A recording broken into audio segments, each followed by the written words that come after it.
Today we're going to be looking at violence against children in schools. Tulde mawulire ng'abaana bakubibwa abasomesa, but also now fellow students are being instructed by teachers to beat or punish each other. Does that work? Are there any alternative ways of punishing students in schools? And we also have representatives from Raising Voices here on the bus. Tujakuba, of course, later tubabuza nabo their experiences in this, and of course ordinary Ugandans. Katuwe nalaba wali eyo toteesa onyumira futa lyange nga mbuuza abaana ono tumujje mutateesezza nga tulinde watali bus ne taxi nga tukujjamu. Yeah? But njagala kutandika were experiencing violence in school while you are still in school. Bankubako kusomero era abasomesa bankubanga naye nga lwaki bankuba banoonya mmanyi ekyo kyesimanyi. Okitegeera. What other forms of violence did you ever experience in school? Yes, I was caned many times by my teachers, especially in primary. And also in school I experienced bullying, teasing, sometimes from fellow students. Yes, you're caned in school. Yes. You experienced that, yeah? Which other forms of slapping? You slapped? In my former school, you know, those giants, strong boys, they can really bull the younger ones. And, you know, I don't feel good. There's a time I went to the latrine, I was going to urinate. So there's one who came that he wants to urinate on my uniform. He wanted And I said, yes, just because you are too big, it's just because you see that you have a height. I don't have. That's why you want to do so. So you do. For me, I'll take you to the teacher. He say that even the teacher, he will get the teacher and put on top of me and crush us. So I don't have nothing. Only to keep quiet and run away. You've worked with children. You work with children. When you get them, what have you found out that they experience? And help me just break down a few of these forms of violence. Okay, so my experience with working with children shows that the children experience quite a lot of forms of violence. Maybe to elaborate on what the teacher says, when we say physical, you will categorize the likes of caning in there, and it's surprising in most cases that is the only form of physical violence we look at, but there are a lot more. We get cases from children where they have been told to roll down a rocky ground, you know, because they are late. To roll down? Yes, you sleep and roll.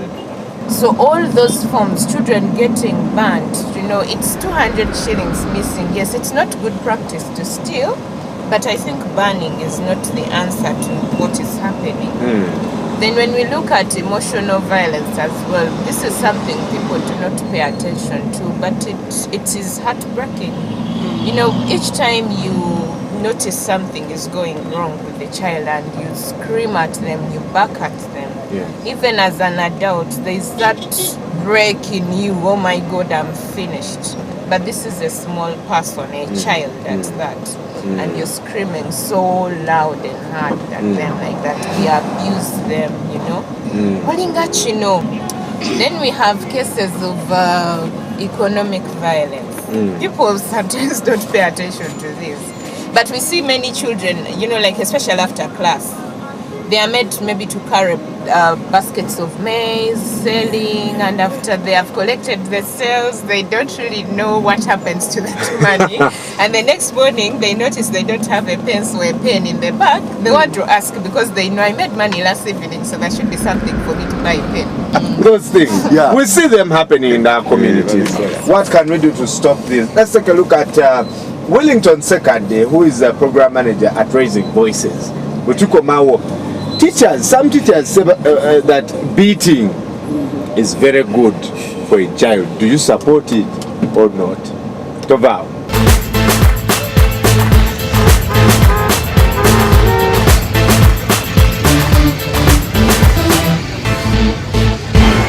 And in most cases when teachers are humiliating and punishing children, they are actually not doing it with wrong intentions. So sometimes they do it thinking that they are supporting and helping these children to learn better. When you go to schools, the most common perpetrators of violence are the teachers. And because they hold the authority, and it's their mandate, to make sure that children behave. Most reports will show that over 80% of the children report experiencing violence at school on a daily basis. And particularly it's in forms of corporal punishment, especially caning and slapping of children. That is very common. Quite often when it comes, say, to issues of corporal punishment, they are not reported. What happens is that it only comes out when it's severe. Like, for example, 3 weeks ago when a child was beaten to death, that's when it gets to be reported. But on a day-to-day basis, it's a common phenomena that children are going through, and they're all the time living in fear, and the type of learning that they are getting is coerced learning, where a teacher forces them to cram whatever he has written on the blackboard. And sometimes, when you see a child jumping on the tables, making the noise, you think they are stubborn children. Unfortunately, that is not the case. They are actually trying to reach out to you. They are trying to show that they exist, and they also have intentions of being in the environment where they are. They want attention, and they want guidance. So sometimes we tend to be rude and turn to them in a way that is coercive, simply because that is how we are also brought up. But that does not mean that children cannot learn in a friendly way. Corporal punishment is not yielding anything in terms of supporting children to learn. Some statistics, 84% of primary school going children say they have experienced violence from their fellow students, teachers, parents, and among other types of punishments. A survey across the region shows that Ethiopia is leading at 68%, Tanzania at 72%, Rwanda at 48%, and Somalia at 76% also. But we are looking specifically at Uganda. What can we do to reduce this? Please feel free to contribute. Teacher, I remember my headmaster came to school one day with Botu Ngejude Emiko. It was the order of the day. Naye golozo kubo mwana making us goes okirizo omusomesa kubo mwana wo at school. Nzikirizo omukwa bwe kiba kyetaagisa. Yes. Bamukube asobole okumanya era asobole okutuusaamu ekitwala mukube nti. Under circumstances gy'ogambira omusomesa omwana aba akoze kino mukube. Kubanga oyinza okuwa teacher mandate. Wetutuuse omwana eyakubwa embooko 3 n'afa. Right. Omuntu ayinza ogamba nze sikuba 10, I will not give them 10 lashes. It's only 3. So in their opinion 3 is small in number, but it took a child's life. Yes. When it was administered. So mumbereyo tubere mindful. The government itself, by the way, has a ban on corporal punishment in official writing. Circulars were circulated to schools. Maybe they are resting in the school shelves, and people have not really paid attention to get them there from the shelves and dust them off to read the content in them. And the same government did not leave teachers to wander looking for alternatives. It provided alternatives in a handbook called Alternatives to Corporal Punishment. What do you do for a child that is so stubborn? Actually, the only way is to yes. I think in this instance, teachers should learn to practice counseling.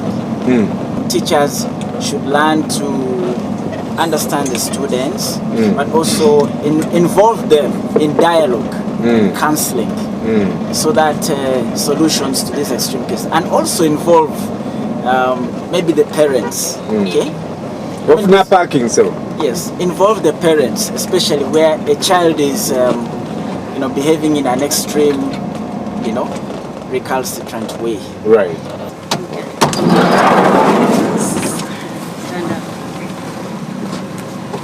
Don't try it. kale gwasi kintu kyabwiri ompadde ekirowoozo ate nkusasuza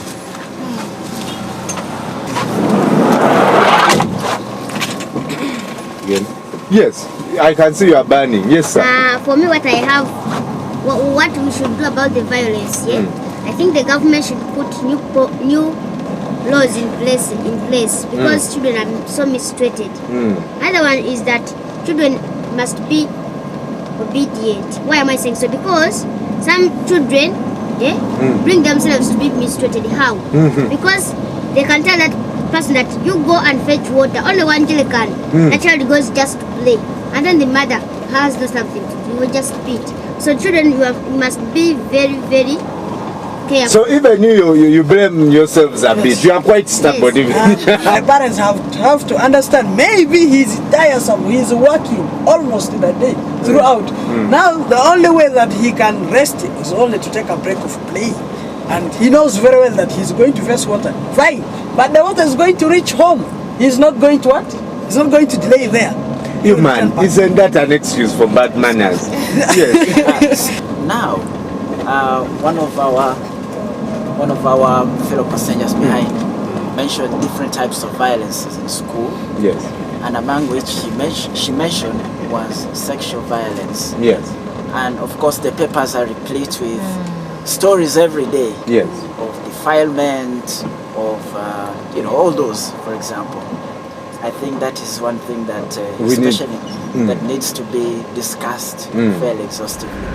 Wetwakulira, it was man. Nga wokola ekibi, you expect before mama gets in. You even prepare your stick or belt, womanya nti bajeyo the metal. Akati zikantese ebiseera biri wakulira emyaka yange ginakuliramu naye ebiseera byo bulamu bwe twali tulina siwe unate bano bakoze eki bakuliddemu kati endwadde nnyingi okitegeera kati essaawa eno siwagira musomesa kuba ki mwana. A stick is used in corporal punishment, and corporal punishment is not good. I think teachers should use disciplinary measures. What kind of disciplinary measures? Like when a child makes noise in class, you can time him or her out for a minute and she gets out. After she enters, when she comes late every day, you can tell her, you come late every time. Now, when you come late, you have to sweep this compound. Like that. Do you feel like you're punished when the teacher does that? And after you say, no, you don't wake up early because I don't want to sweep that compound. Okay. Yes. In schools today, we have school courts. School courts? Yes, they are made of children. When you make a case in schools, you can be taken to school court. And some pupils don't know English. And when he goes there, he says, I will speak my broken English and pupils will laugh at me. So he avoid making cases at school. Who is the judge? He's here. He's the smart. Sir, what happens in your court? For example, you can bring a case to me, and the case, some people fear to come in the court because after hearing the case, I'm saying that person to go and apologize to the parent, and people fear, they're ashamed of apologizing to their fellow students. Okay. So they will stop, that kind of cases. They will stop preventing, they stop avoiding themselves from doing those cases. So they'll say, Judge, I'm sorry, forgive me. Another thing I want to say that is that we have positive discipline, Positive discipline. Yeah, you can say, if you have come late, write an apology letter. That one, a child doesn't know how to write the apology letter, Even that one is teaching that person how to write the apology letter. So that's how we don't give the punishment. But we are teaching that child how to write the what? The letter. Before you get out, what do we do moving forward as parents, as teachers? What do you advise should be done? Yeah, I think when it comes to alternative disciplinary measures, teachers should involve the students, fellow students in deciding, because I know many of these students can suggest positive alternatives. If, for example, a student has stolen none of the students, I believe, will condone an action of, stealing. Yes. You ask them to suggest what can be done about your fellow student who has done this. They'll give alternatives. Involve the parents also. Thank you very much. You're most welcome. And we wish you a very good day.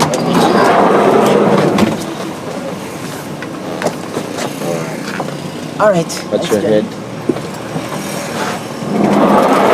I would recommend, let's step a little back, because the corporal punishment is already crime, and government has already banned it officially in school to the many circulars that have been passed since 1997. Yes. So I think we need to fall back onto those and read. But government did not leave us to wonder, like I said. It gave teachers alternatives to corporal punishment, where the children are getting the positive disciplinary measures, the ones that I've been mentioning. For instance, you can look at simple practical ways as a teacher in a classroom. How do you manage it? Set a thief to catch a thief. Let the children make their own classroom rules, other than the teachers sitting in the staff room and drafting those rules, and they come and enforce them on the children. They will not feel accountable. They will not feel attached to it. It's the teacher's work.